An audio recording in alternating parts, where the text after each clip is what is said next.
Kalau kita merefleksikan bacaan-bacaan hari ini, seperti ada tolak belakang, latar belakang bacaan.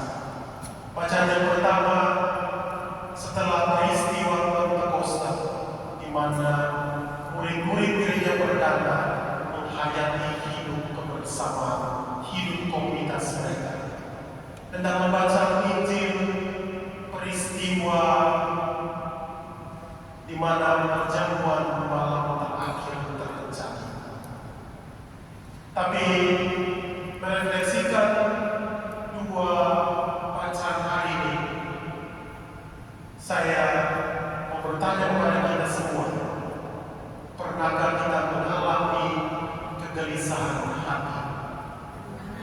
Semua orang pasti mengalami kegelisahan hati. Saya ingat dua peristiwa penting di mana saya juga mengalami gelisah hati. Yang pertama, ketika saya tinggal dan melayani di Tim Soiwan, di mana tahun itu 2018-2019 terjadi demo besar-besaran, dan demo itu terjadi langsung di depan gereja kami, dan kebetulan depan gereja kami adalah kantor polisi. Lalu pada saat itu pastor paroki saya juga sedang bersiaran ke luar negeri. Lalu tinggal saya seorang diri dan saya harus melakukan berbagai keputusan. Lalu di suatu saat tertentu saya bertanya kepada pastor paroki, kira-kira gimana atau apa yang harus kita putuskan menghadapi situasi seperti ini. Lalu pastor paroki katakan, saya sekarang di luar, putuskanlah sesuai apa yang kamu rasa benar. Lalu kemudian mendengar apa keputusan dari keuskupan, disitulah kegelisahan bertambah, karena kita melihat bagaimana perpecahan itu bukan saja di dalam keluarga, tetapi perpecahan itu di dalam gereja komunitas dan juga di antara para imam sendiri. Ada yang mendukung pemerintah, ada yang mendukung anak-anak muda. Sehingga kalau dalam khotbah atau dalam perbincangan setiap hari, kalau kita menyinggung sedikit politik, maka yang ada dua kubu yang saling serang menyerang. Kegelisahan itu menjadi bertambah ketika satu malam saya kembali ke gereja setelah keluar makan-makan dengan uang. Polisi mau memaksa masuk ke dalam gereja. Lalu saya langsung telepon uskup. Lalu uskup katakan, ini nomor seorang lawyer. Kamu telepon, tanya kira-kira apa yang harus kamu bisa lakukan.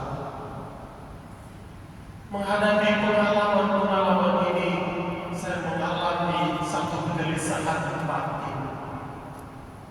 Di satu sisi kita harus mendengarkan keuskupan, namun di sisi lain kita harus menjadi pendengar di antara dua kubu yang saling bertentangan. Lalu peristiwa kedua adalah peristiwa di mana kita mengalami COVID.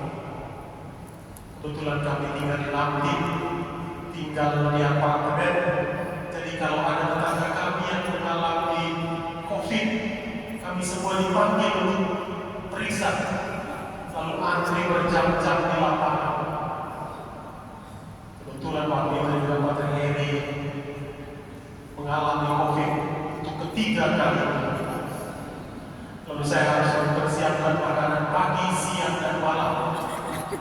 Lalu kemudian harus keluar pintunya, ini makanan kamu sudah siap, tunggulah sampai saya masuk kamar baru kamu bisa keluar untuk mengambil makanan. Menghadapi situasi-situasi seperti ini, kita mengalami apa yang namanya kegelisahan. Lalu kemudian liburan ke Indo, harus karantina selama 5 hari. Kembali ke Hongkong harus karantina 21 hari. Situasi yang sangat membosankan. Dalam situasi-situasi seperti ini kita mengalami apa yang namanya kegelisahan.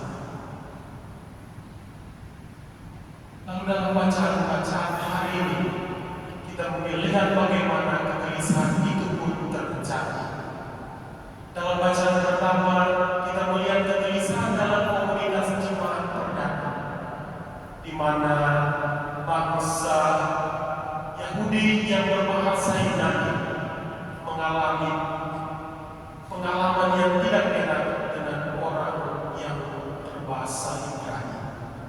Karena dalam pelayanan mereka merasa bahwa janda-janda mereka diabaikan, tidak dilayani. Ini cuma soal makanan. Lalu terjadilah di mana mereka memilih 7 diakon untuk melayani makan dan minum. Sadar atau tidak, dalam komunitas kita juga, kita mengalami berbagai kegelisahan, mengalami berbagai benturan-benturan.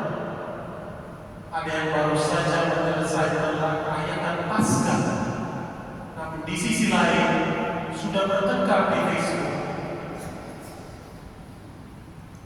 Ada yang baru saja merayakan Yesus yang bangkit, namun sudah bertengkar sana sini. Paskah tidak membawa damai untuk kita. Karena itu dalam doa tadi, masih ingat doa tadi, doa Santo Fransiskus, di mana ada pertengkaran, jadikanlah aku menjadi pembawa damai. Namun seringkali tidak terjadi dalam hidup kita. Justru kita menjadi penyuluh di antara pertengkaran-pertengkaran yang ada. Kita menjadi provokator di antara kubu-kubu yang bertengkar. Ada yang marah sebentar, sebagaimana minggu kemarin kita merayakan Minggu Gembala yang baik. Ada yang merasa gembala mereka tidak baik. Ada yang merasa gembala mereka tidak mencari mereka. Ada yang merasa gembala mereka tidak tahu mencium bau mereka. Dan ada juga yang merasa kami adalah bukan saja gembala, tapi lebih daripada kambing. Karena saudara-saudara yang terkasih, pertengkaran dalam jemaat perdana masih terjadi sampai saat ini, dan itu menjadi kegelisahan kita bersama, kegelisahan komunitas kita. Di manakah hati kita yang senantiasa terbuka untuk mencintai sesama? Dalam bacaan Injil, kegelisahan juga terjadi di antara para muridnya. Ketika Yesus mengatakan bahwa anak manusia akan menderita sengsara, akan meninggal, namun pada hari yang ketiga ia akan dibangkitkan. Para murid seperti mengalami kehilangan arah, karena yang mereka percaya adalah Yesus adalah Mesias. Yesus tidak mungkin akan mengalami penderitaan dan kematian. Ketika Yesus mengatakan demikian, mereka mengalami kegelisahan hati. Namun Yesus memberikan kata peneguhan dalam Injil ini.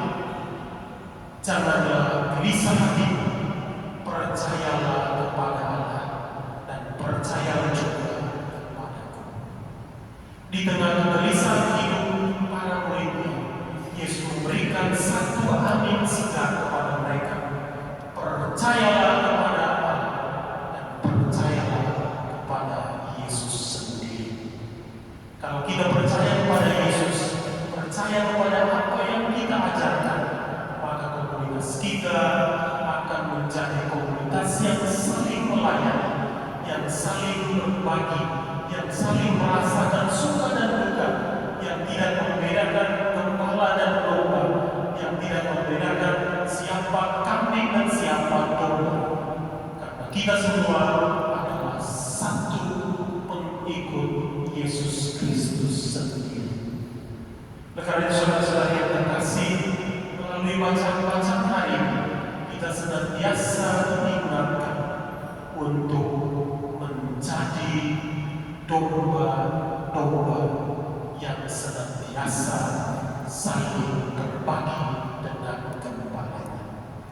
Kita harus merasakan dan mewartakan apa yang Maria lakukan dalam kehidupan setiap harinya. Maria adalah seorang domba dia diangkat ke surga. Dia berjalan bersama Yesus, mengalami penderitaan Yesus, menyaksikan bagaimana Yesus di kayu salib, dan ketika Yesus wafat dan dibangkitkan, dia bersama-sama dengan murid-muridnya. Ini adalah ketaatan sampai kekal. Kita juga belajar untuk taat seperti Maria di hadapan berbagai persoalan konflik yang terjadi dalam hidup kita, di tengah kegelisahan dan kegundahan hidup kita. Kita harus belajar seperti Maria yang menyatakan ya kepada Tuhan, kepada segala kehendak Tuhan. Kiranya kita mampu belajar seperti Maria yang menyimpan segala perkara di dalam hatinya, bukan menyimpan segala perkara di dalam sosial media kita. Kita belajar seperti Maria yang merendahkan dirinya supaya menerima kasih Allah yang tidak